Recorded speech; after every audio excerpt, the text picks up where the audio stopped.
Assalamualaikum warahmatullahi wabarakatuh. Pada pertemuan kelima ini kita akan membahas mengenai runtunan atau sekuensial. Jadi proses akan dilakukan secara berurutan. Oleh capaian pembelajaran mata kuliah kita, mahasiswa mampu menerapkan algoritma runtunan ke dalam pseudocode dan program. Runtunan yaitu struktur algoritma paling dasar yang berisi rangkaian instruksi yang diproses secara sekuensial satu persatu, mulai dari instruksi pertama sampai instruksi terakhir. Tiap instruksi dikerjakan satu persatu, kemudian tiap instruksi dilaksanakan tepat sekali, tidak ada pengulangan. Kemudian urutan instruksi yang dilaksanakan pemproses sama dengan urutan instruksi sebagaimana yang tertulis di dalam teks algoritmanya. Akhir instruksi merupakan akhir algoritma, tidak ada perulangan. Nah, contohnya seperti ini, langkah 1, langkah 2, langkah 3. Tidak ada yang langkah 1 terus ke langkah 3. Pengaruh urutan instruksi dalam algoritma yaitu penting.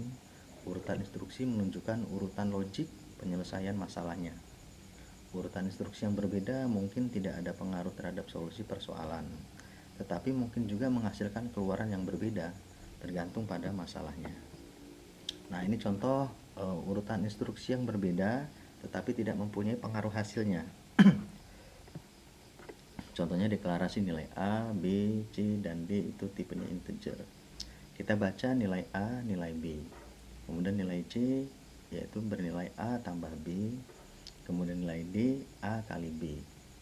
Kemudian ditulis C dan D. Kemudian di sini juga sama, deklarasi. Kemudian dibaca A, B. Di sini kalau yang di awal itu C-nya, ini D-nya. D A kali B, C tambah B. A tambah B, hasilnya masuk ke dalam C. Hasilnya sama. Nah, yang ini berbeda. Kalau yang tadi misalnya deklarasi, kemudian baca nilai, kemudian A tambah B masukkan ke C, A kali B masukkan ke D. Kemudian ditulis C dan D. Nah, kalau yang ini dia langsung dikalikan. D yaitu nilai A kali B, C nilai A tambah B, baru dibaca nilai A-nya. Nilai A dan B, kemudian C. Misalkan nilai A 5, B-nya 2, 5 kali 2, sini 10. 5 tambah 2 ini 7. Dibaca 5 dan 2, jadi tulis hasilnya 5, 2. Jadi nggak ada seperti ini, baca dulu. Kemudian persoalan pertukaran. Nah, di sini ada tuliskan algoritma untuk membaca dua buah nilai dengan variabel A dan B. Kemudian nilainya ditukar. Nilai A menjadi B dan B menjadi A. Nah, instruksinya seperti ini. Nilai A, tampung nilai A ke dalam nilai C. Nilai A masuk ke dalam nilai C, kemudian B, nilai B dimasukkan ke dalam nilai A. Kemudian nilai B diisi dengan nilai yang tersimpan di dalam C. Jadi menggunakan variabel bantuan. Contohnya seperti ini. Pseudocode-nya program pertukaran. Kita deklarasikan nilainya. Algoritma A, misalkan di sini A diisi 8 dan B diisi 5. A diisi dengan 8, B diisi dengan 5. Tulis A dan B. Pertukarannya A ditampung ke dalam C, B tampung ke dalam A, dan B mendapat nilai dari si C. Nah, algoritma bagaimana algoritmanya untuk penulisannya di sini. Nanti bisa kalian buka pakai Dev C++ ya, Dev C++ atau Turbo C++. Dan tulis include IOStream. IOStream merupakan singkatan dari input output stream header yang digunakan sebagai standar input-output operasi yang digunakan oleh bahasa C. Fungsi yang ada di dalam IOStream itu sendiri, cout merupakan fungsi keluaran pada C++, cin merupakan fungsi masukan pada C++, nline misalkan merupakan suatu fungsi manipulator yang digunakan untuk melakukan perintah new line atau pindah baris. Nah, untuk using namespace std, salah satu instruksi yang dapat kita berikan kepada aplikasi compiler untuk mengcompile kode-kode ini. terkait penggunaan fungsi dalam sebuah kerangka yang sama. Jadi fungsi-fungsi di sini nanti menggunakan, kita berikan instruksinya using name space td. Deklarasi nilai algoritmanya, kemudian cout nilai A dan B sebelum pertukaran. Nilai A nya berapa, nilai A dapat inputan B.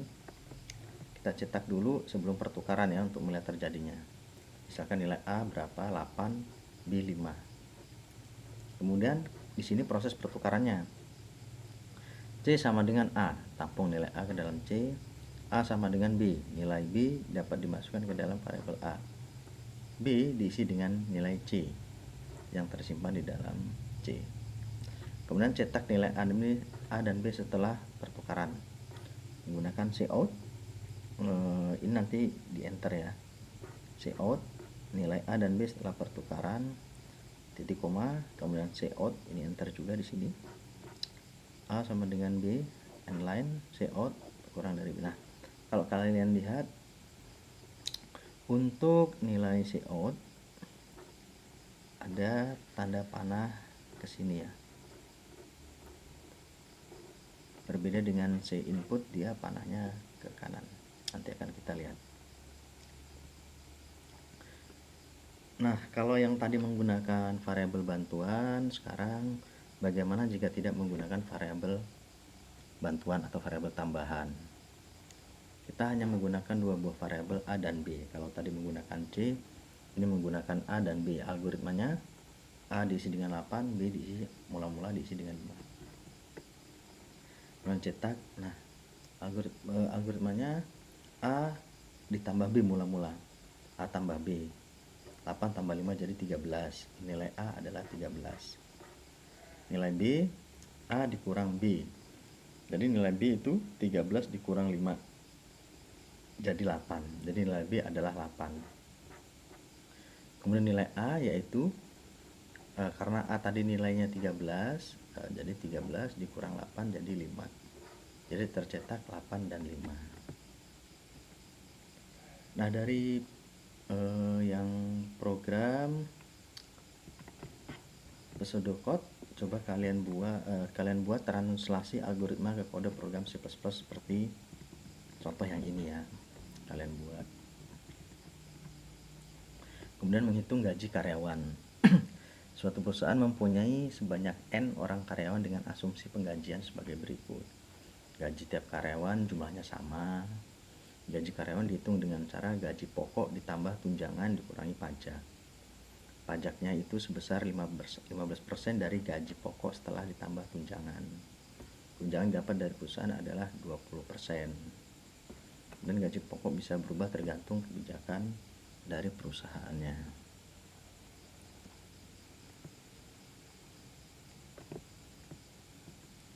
Nah, di sini contoh pseudocode-nya program gaji karyawan bersih, menghitung gaji bersih karyawan.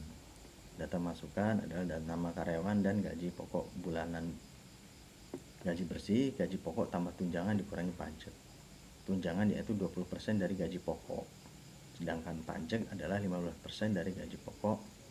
Luarannya yaitu nama karyawan dan gaji bersihnya. Kita deklarasikan tunjangan 0,2 tipenya konstanta, persen 0,15%, nama string gaji pokok tunjangan, pajak gaji bersih tipenya real. Tadi deskripsinya kita baca nama karyawan gaji pokok, tunjangan yaitu persen tunjangan dikali gaji pokok, kemudian pajaknya persen pajak kali gaji pokok tambah tunjangan. Gaji bersih, gaji pokok tambah tunjangan dikurang pajak. Dan tulis gaji bersih. Nah, ini kalian coba buat translasi algoritmanya. Menghitung komisi sales, tulis algoritma menghitung komisi sales yang diterima salesman berdasarkan nilai penjualan yang dicapainya. Jadi mendapatkan komisi sebesar 5% dari hasil penjualan. Input nama sales, kemudian hasil penjualan ditampilkan. Ini pseudocode-nya. Deklarasi, nama string, nilainya real, komisi real. Deskripsi, baca, nama, nilai penjualan. Komisi yaitu 0,15 kali nilai penjualan.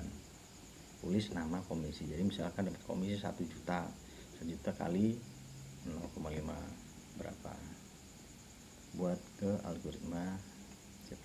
Nah, kemudian konversi waktu detik. Contoh, tulis algoritma yang menerima data masukan berupa jam, menit, dan detik, lalu menghitung total waktu dalam satuan detik dan menampilkan hasilnya ke layar.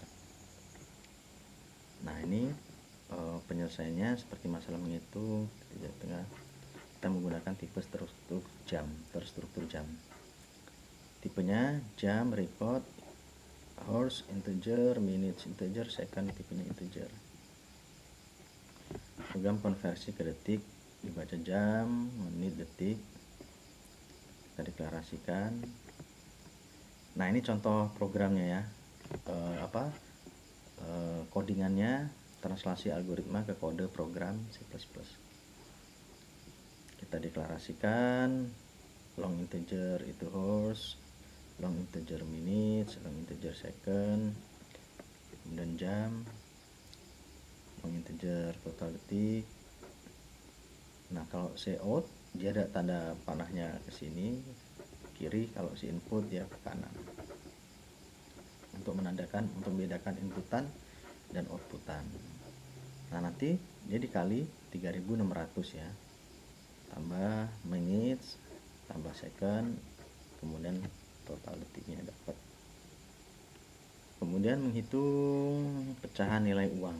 Nah, buat algoritma membaca nilai uang dalam kelipatan 25, lalu menentukan berapa nilai tukaran pecahan yang tersedia. Misalkan ada uang 1000, 500, 100 rupiah, 50, dan 25. Sebagai contoh, misalkan kita menginputkan nanti ada uang 2775 setara dengan 2 buah pecahan 1000, jadi nilainya 2000, ditambah 7 buah pecahan 100, jadi nilainya 700, ditambah 1 buah pecahan 50, ditambah 1 pecahan 25, jadi 50 tambah 25, 75. Nah, di sini sudah saya berikan contoh translasi algoritma ke kode program C++-nya seperti ini. Kita buat variabel integer uang 1100, kemudian ada kita cek, kemudian pecahan rupiah, kemudian ada input, ini untuk inputannya, pengecekan uang kali 2 modulus ya, modulus 25. Kemudian ada kondisi cek. Apabila variabel cek benar, maka program berlanjut ke tahap berikutnya. Jika salah, kembali ke awal. Jika ceknya kosong, kemudian proses 1000 uang dibagi 1000, uang mod dari 1000, kemudian 50-an, kemudian 25 DPL, LP 50-an, uang bagi 50, uang sama dengan uang mod 50. Kemudian kita outputnya cout 1000 buah pecahan sebanyak sekian, ratusan nanti berapa buah pecahan yang 100, kemudian berapa buah pecahan 50, dan berapa buah pecahan 25. Nah, kalau ada kesalahan, maka dia akan memberikan pesan, maaf yang Anda inputkan bukan uang kelipatan 25. Kemudian kembali ke menu, kemudian selesai. Nah, kalau yang ini kalian coba buat pseudocode-nya seperti ini ya, kalian buat seperti ini. Baik, cukup sampai di sini pertemuan kelima kita. Saya akhiri. Assalamualaikum warahmatullahi wabarakatuh.